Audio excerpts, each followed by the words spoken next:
Brought to you by TechnoSpark 20 series smartphones.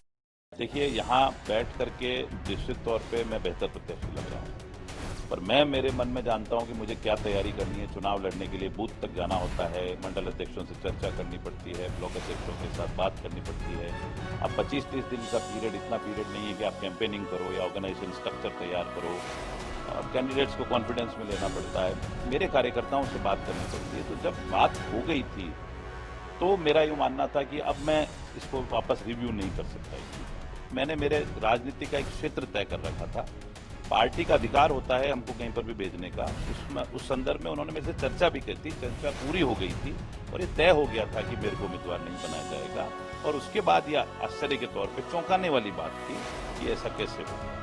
मैंने महीने भर पूर्व भी कह दी थी और बार बार चर्चाओं के दौरान मैंने उसको एक्सप्रेस कर दिया था। और मेरे ख्याल में अब ये प्रॉपरली कन्वेड है और पार्टी एक नए उम्मीदवार के लिए जल्दी से उम्मीदवार की घोषणा करेगी। देखिए, पार्टी के लेवल का मैटर है। हम लोग पार्टी के जो चीजें हैं उसको वहीं पे डिस्कस करेंगे तो ज्यादा बेटर रहेगा। जी बिल्कुल किया होगा। उसमें वो हमारे सीनियर लीडर हैं, मेरे बारे में अच्छी भावना रखते हैं, तो निश्चित तौर पे मेरे नाम को सजेस्ट किया। लेटर में मेरे ख्याल में वो आप लोगों के सबके पास आ चुका है। मैं प्रदेश अध्यक्ष जी को लिख चुका हूं। उसके अलावा भी अदर देन लेटर भी हमारी डिटेल चर्चा हो चुकी है कि कैसे हम लोग किसी अच्छे उम्मीदवार को लाएं, और मेरा नहीं लड़ने का लॉजिक भी मैं उनको डिटेल में बता चुका हूं कि किस कारण से मैं नहीं लड़ना चाहता हूं। पार्टी का मानना है, डॉक्टर जी भी अभी कह रहे थे कि आप बेहतर प्रत्याशी होते वहां के लिए और आज भी बेहतर प्रत्याशी। देखिए, यहाँ बैठ करके निश्चित तौर पे मैं बेहतर प्रत्याशी लग रहा हूँ, पर मैं मेरे मन में जानता हूं कि मुझे क्या तैयारी करनी है। चुनाव लड़ने के लिए बूथ तक जाना होता है, मंडल अध्यक्षों से चर्चा करनी पड़ती है, ब्लॉक अध्यक्षों के साथ बात करनी पड़ती है।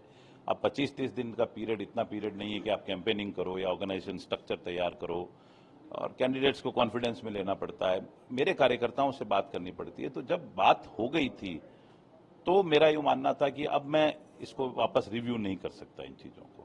आपने ये भी लिखा आपके पत्र में कि 70 साल में जो काम नहीं हुए वो आपने करवाए, लेकिन फिर भी आपको विधानसभा चुनाव में हार का सामना करना पड़ा। लेकिन दूसरे भी तो प्रत्याशी ऐसे हैं जो विधानसभा चुनाव में हारे, चाहे बीजेपी के हो चाहे कांग्रेस के, फिर भी वो लड़ रहे हैं, वो नैतिक साथ जुटा रहे हैं, आप क्यों पीछे? देखिए, मैंने कहा था ये मेरा व्यक्तिगत मामला, मेरा सोच है, और मेरी ऐसी व्यक्तिगत सोच है कि 3 महीने पहले हम चुनाव हारे। हमारी पूरी टीम जिनके साथ हम कार्यकर्ताओं के साथ हम चुनाव लड़ते हैं, उनको कॉन्फिडेंस में लेकर के चुनाव लड़ा जाता है। और उसके बाद हमने स्पष्ट सोचा हुआ था कि हम लोग पूरी तैयारी करके अगली बार वापस भीमदेवगढ़ में चुनाव लड़ेंगे। ज्यादा हमारा फोकस भीमदेवगढ़ में ही था। मेरा कार्यक्षेत्र, मेरे पिताजी का कार्यक्षेत्र, हम लोगों का करीबन 25-30 साल से भीमदेवगढ़ में रहा है। तो हमारे सभी कार्यकर्ताओं की भी यही भावना थी कि आपको यहीं टिक करके रहना है, अपने लिए लड़ाई लड़नी है, और उसके बाद में वापस भीमदेवगढ़ में ही हमको वापस पुनः लोगों के बीच जाकर के कंपैरिजन करवाना है कि जो हम लोगों ने 5 साल में काम किया था और इन 5 सालों में क्या काम हुआ है। तो जो मैंने मेरे राजनीति का एक क्षेत्र तय कर रखा था। पार्टी का अधिकार होता है हमको कहीं पर भी भेजने का। उस संदर्भ में उन्होंने मेरे से चर्चा भी की थी, चर्चा पूरी हो गई थी और ये तय हो गया था कि मेरे को उम्मीदवार नहीं बनाया जाएगा। और उसके बाद यह आश्चर्य के तौर पे चौंकाने वाली बात थी कि ऐसा कैसे हो गया। ये सब तय हो गया, उसके बाद भी ऐसा फैसला और ये मिसकम्युनिकेशन? अब पार्टी के लेवल पे कई चीजें होती है, मैं इसको अदरवाइज नहीं ले रहा। मैं इसको एक पार्टी की एक प्रक्रिया के अंदर कभी कभी कोई डिसरप्शन आ जाता है, कोई कम्युनिकेशन गैप हो जाता है, ये चीजें कभी कभार इस तरह की हो जाती है। पर उसके बाद भी मैंने असेस करके देखा और मैंने सब जगह हमारी वर्किंग को करके देखा। तो ये पर्याप्त नहीं था मेरे लिए कि मैं इस चुनाव को तुरंत लड़ सकूं। कांग्रेस के नेता कई सभाओं में कई मौकों पर कहते हैं ईडी, इनकम टैक्स, सीबीआई से दबाया जा रहा है, कि आप पे तो इसी तरह का कोई दबाव या बीजेपी की तरफ से कोई प्रेशर नहीं? नहीं, मेरे पे कोई प्रेशर नहीं है। मैं इस तरह की बात झूठी नहीं कहूंगा कि मेरे पे कोई प्रेशर है। विपक्ष को हम हैं जरूर भारतीय जनता पार्टी के, पर जो चीज होगी जिनके ऊपर है ईडी का प्रेशर उनके ऊपर है ही। हम कह ही रहे हैं कि कई नेताओं के ऊपर बीजेपी ईडी का इस्तेमाल कर रही है, पर मेरे पर इस तरह का कोई प्रेशर नहीं है। और राजनीति में हम लोग, हमारा परिवार सन 1952 से है और 16 चुनाव सौभाग्य से जनता के आशीर्वाद से लड़ते आए हैं। 8-9 चुनाव जीते हैं, 3 पीढ़ी तक राजनीति कर रहे हैं।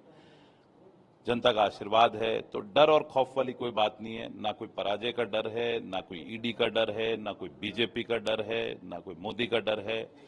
पर तैयारी आपकी होती है तो लड़ा जाता है। मैं थोड़ा सा मैथोडिकल आदमी हूं, मैंने मैनेजमेंट ग्रेजुएट हूं, तो मेरा मानना है कि मैं बिना तैयारी के चुनाव मैदान में चला जाऊं किसी के कहने से कि भाई आप अच्छे उम्मीदवार हो, आप लड़ लो, तो मैं मेरे तरफ से जानता हूं कि मेरी तैयारी क्या है। और ये इतनी सी बात थी, हमारे पार्टी फोरम की बात थी, और मेरे ख्याल में इसमें कोई विशेष बात नहीं है। हम भी इसको अदरवाइज ले रहे हैं, पार्टी भी इसको सहजता से ले रही है, और हम लोग नए उम्मीदवार घोषित कर लेंगे। आपके नहीं लड़ने से पार्टी को कोई नुकसान तो होगा?